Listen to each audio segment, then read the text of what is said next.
Okay, friends, so this is my sample of the realistic, abstract, and non-representational quadrants that we're painting. This is the realistic one, of course. This is the abstract one. This is the second abstraction. So I abstracted the onion once and then even more in the second abstraction. And this is now our non-representational one. So you remember in the non-representational one that this is not about the onion anymore. This is about lines and shapes and colors. So to make sure that all of this looked like it belonged together, I still selected colors that worked with the other colors that I have here. So I'm still going to work with the same colors. I'm still going to work with some of the same shapes. This is just about making it look like a unified composition. So the onion is almost circular. Notice that I made it even more circular here, and then I added a circle here. There are roots that you can't see very well, these wiggly lines that have that kind of irregular quality. Again, I used lines that have the irregular quality. I went kind of diagonal here, so I got some diagonal sort of colors going on, and I also did the vertical change of colors. Actually, I did it in a different direction, but you see how it sort of looks like it all belongs together. This is a lot darker, so if I had it to do again, I might add some of this dark color or some of this in the background in one of the others. I did some of it here, but color kind of changed a little bit, so it's not exactly the same. But that's the way I did this. Now, when I used this, when I made this painting, I used acrylic paint plus water. Usually if I wanted to make acrylic paint more transparent, I would add what's called acrylic medium, which is basically what acrylic paint is made out of. It's clear plastic polymer. And then to make the color in acrylic paint, you add pigment. So acrylic medium is not easy to get in these little containers, and it's kind of expensive. So we're going to do without the acrylic medium, and we're just going to add water as though this is watercolor paint, just to play with some of the transparency.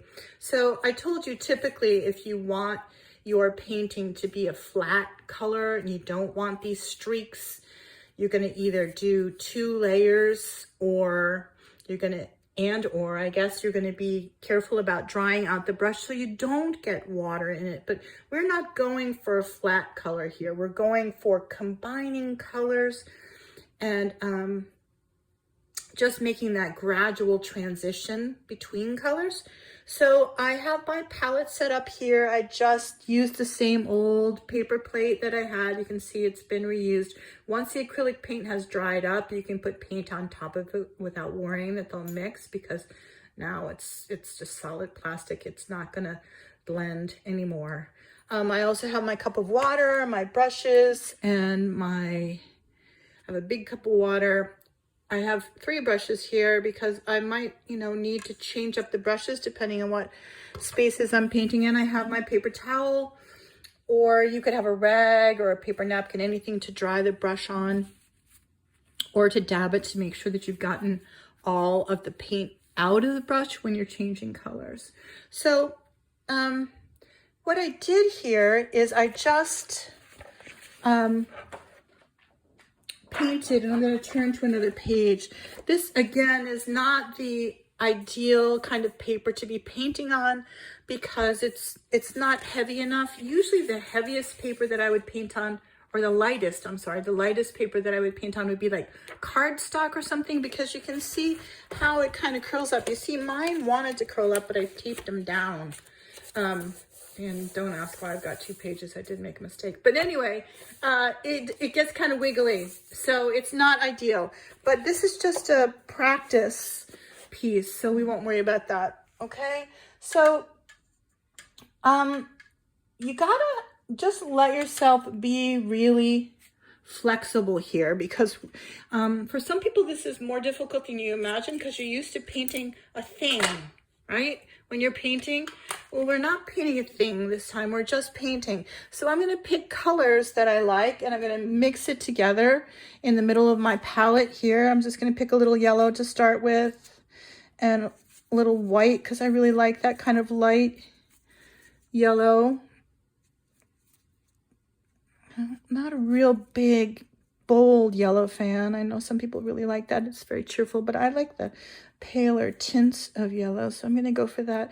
And I'm going to mix a little bit of that orange and green, and I'm going to do it all at once so that I can use these puddles. Now, we do have to paint quickly here because acrylic paint, as you probably have learned, dries really quickly. So I'm going to wash on my brush really quickly. And I'm going to dab it on the paper towel and then grab a tiny bit of blue and mix it in over here with the yellow. So we can get a kind of nice, I need a little bit more yellow, I think, to get that kind of green that I had. Now remember, if you want to tone it down, if it gets too bright green, you add the opposite of green on the color wheel, right? The complement. So what is the complement of green? It's red, right? Luckily we happen to have some handy right here on the palette. So if this got too bright, you could tone it down by adding some red, but it's not because I added some white, so it's kind of a nice subtle green like I like. And then I'm going to try and mix an orange, and I'm going to keep the green in my brush here because I don't like bright orange. I want to dull it down a little bit. So there's red, and you know, the green has a little yellow in it, so it starts on its way to orange. But see, now it's a little bit too brown, so I'm going to add a little bit more red and a little bit more yellow. So kind of brighten it up just a little bit.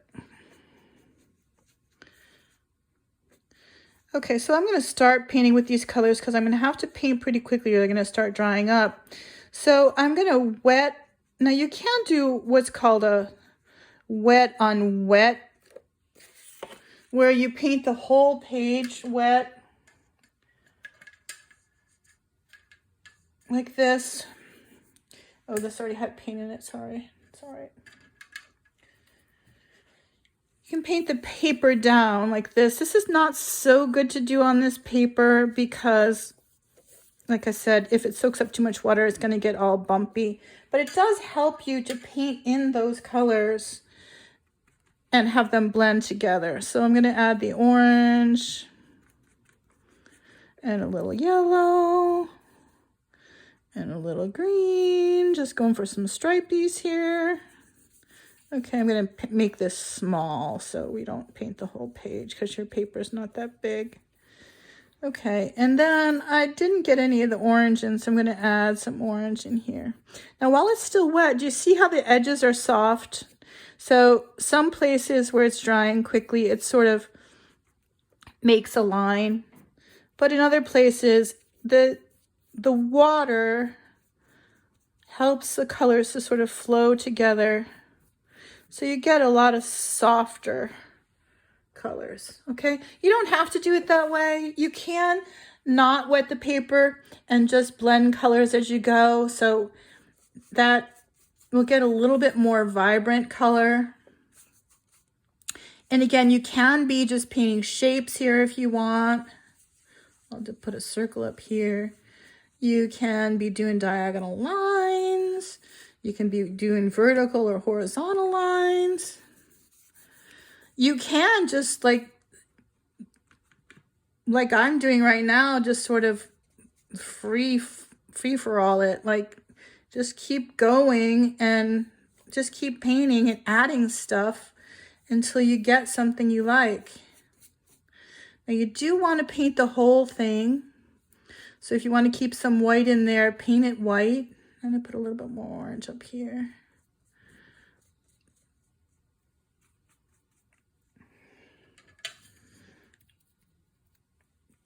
Make this stand out a little more. So it's just, you know, playing basically, seeing what you come up with. You can too, after this is done, you can paint something over. So we can use this as our underpainting and paint something over the top. Now, I'm not really liking the way this turned out. It's really wet still, so I'm not going to paint over it yet. You can tell by touching it like this. If it's cool to the touch, it's not dry. Okay, and you can tell that this one's not dry because it's still kind of shiny.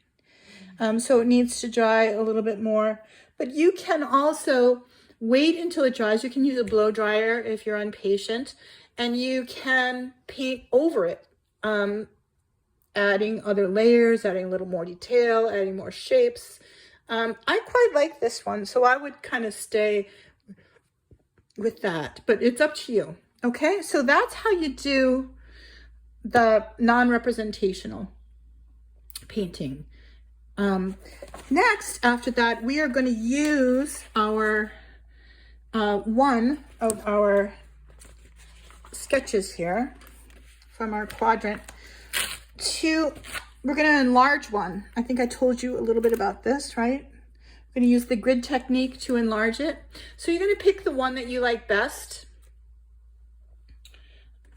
Any one of them. I'm going to go with the onion because I really like the way that turned out. I do really like the abstractions, but typically abstractions are my favorite. But in this case, I really kind of like the way that onion turned out. So I'm going to draw lines on top of it that create boxes. Okay, I'm going to make 1-inch boxes. Now, when you're using the ruler,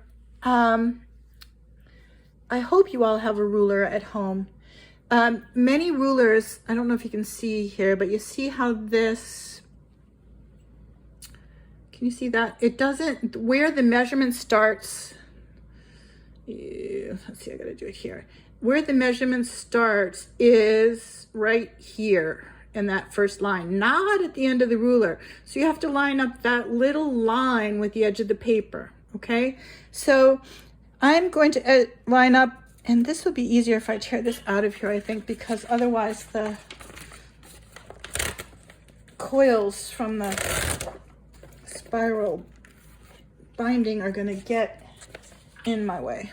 Okay, so I'm going to line up that on the edge of the paper, and you see it's 6 inches. So at each of the inch marks, and the inch marks, in case you're not so familiar with using a ruler, inch marks are the longest lines and they're right at the number. Okay, so you're going to go along this way and make little tick marks at all of those inch marks. Okay, then you're going to slide it over.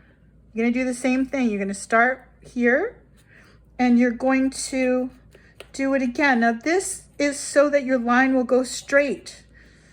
You know, 2 points create a line. So you have to make 2 points. Doing one will get it all wonky. You need to line up 2, and then you put the dots right on. Let me see if I can push this down and zoom in for you a little bit. Yeah, that'll be easier. You're gonna line up the ruler right like this. And if you don't have a good ruler, you can just use the straight edge of one of the other poster boards that you have in your portfolio. Anything, any straight line will do. And make these lines dark. I know it feels kind of bad to ruin your hard work, but what you're gonna do is make a bigger copy of this.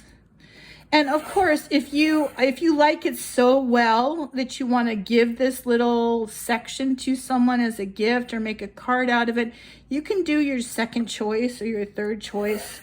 It's up to you. It's just you're going to have a bigger painting of this, either in the same realistic style or in an abstraction, which I'll explain in a minute. So usually if you start out with one you like, you're more likely to get another one you like. But like I said, it's your choice. Any of the 4 is fine to meet the requirements of the assignment. Okay, so now we have rows, but not rows. Yeah, rows. So now we're going to make columns. So we're going to go the other way. We're going to measure the other way. So you're going to put the same thing. You're going to put the end of the ruler right here, going the other way. I don't do it on the line, right on the line. I do it in between so I can see it better. Now this way it's going to be 4.5 inches. So don't be confused about that 1/2 inch. It's just the same technique. It's just, it's a, you know, only half a box, right? So no problem. We just mark it at the half point. The half point is a shorter line in the middle, obviously. Okay, here's 1, 2, 3, 4.5. Half should be right at the end of the paper. Okay, so then the same thing. We're going to put this underneath here. We're going to make the lines and make them dark so you can see them. I think you can see these lines okay. If yours is very dark, you can use a pen if you need to make these lines. You have you should have a couple Sharpies in your art kit, or if you have a light gel pen, sometimes that works, like a white one, especially white colored pencil would work too. Okay, there you go. So there's your grid, right? So now what we're going to do is, like in the video I'm going to show you,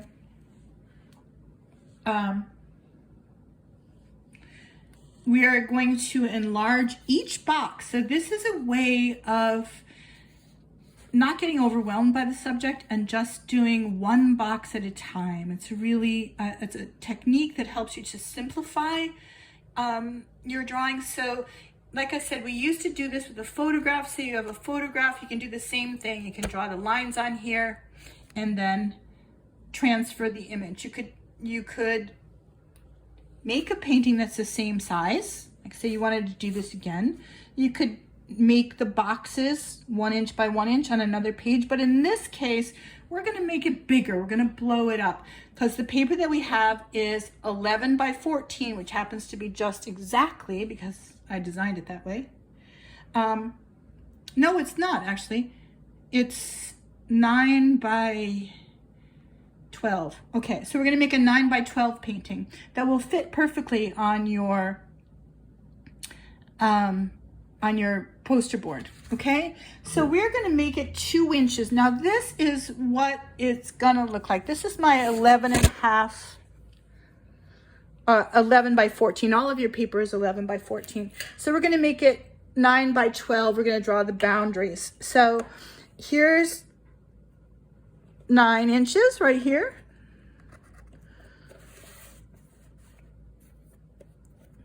I should have done this first so I didn't confuse you. But anyway, we're going to do the 9 inches.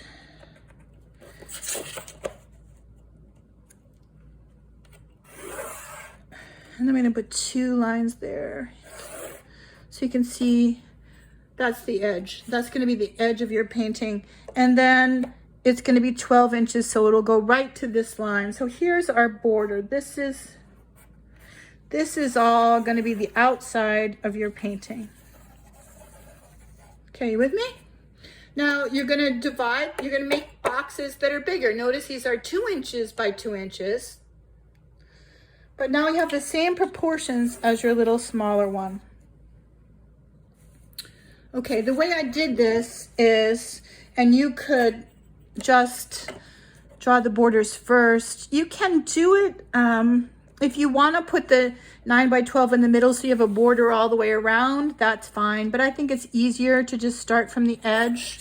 Let me put the ruler right side up so you can see it. You're just going to put the 9 at the edge, go here, 9. It's okay if you want to cut this too before you start. I don't mind having that little border space because sometimes I can use the border around the edge to practice painting or to wipe painting off or something, paint off if I get too much on there, and then I wait till it's done and then I trim it all up. Okay, so notice I made 2 points to make the 12 inch here. So now we have 9 by 12 inch poster board. This is railroad board. And we're going to do the same thing as we did on our little sample, only this time we're going to make the quadrants 2 inches. So we're going to go line it up here on the edge and go 2, 4, 6, 8. Now I should have said this before, but if you want to get a poster board out, if you have a poster board out, you can go ahead and try and follow along with me on this part. Okay, if you have a poster board and a pencil and a ruler, you can just follow along here. So we can do this together. Again, 2, 4, 6, 8, and then there's going to be 1 inch left there, right? That's fine, because we want to have a box half the size, because that's how our other one was. Then we're just going to, again, connect the dots, put the lines underneath like we did before.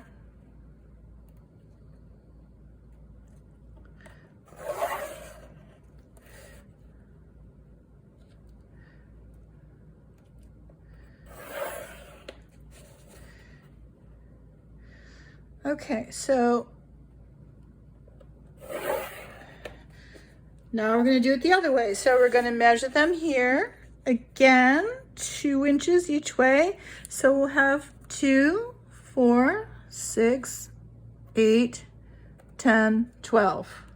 Slide the ruler down. I'm going to try and slow down for those of you who are working along with me so you can keep up. Marking it at 2, 4, 6, 8, 10, and 12. Okay, then you're going to draw the lines underneath. Do make sure the dots are right on the top of the ruler so that when you go across the ruler, your pencil goes right through those lines. That's a way to measure precisely.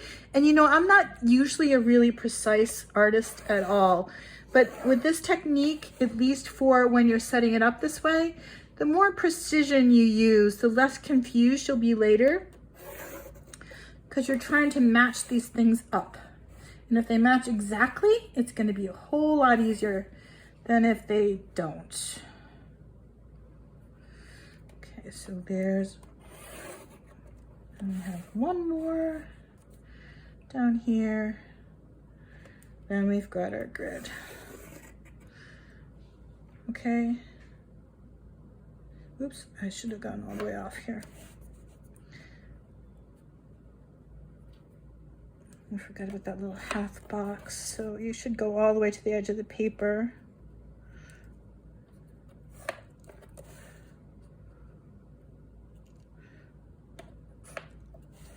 So I don't want to confuse anybody, but if you were trying to set it up so that there was a border all the way around,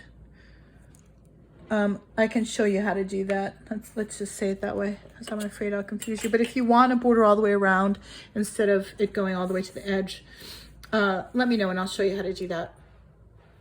Okay, so now we're going to label these. We're going to go 1, 2, 3, 4, 5, 6, so we can help find the number more easily. And then we're going to go over here. A, B, C, D. Okay? And we're going to put the same numbers on our other littler grid. We're going to go 1, 2, 3, 4, 5, 6, A, B, C, D. Okay? So now, look, we have the same number of boxes. These are bigger, but we have the same number of boxes. So what you're going to do, excuse me, is start with your pencil and draw what you see in each box.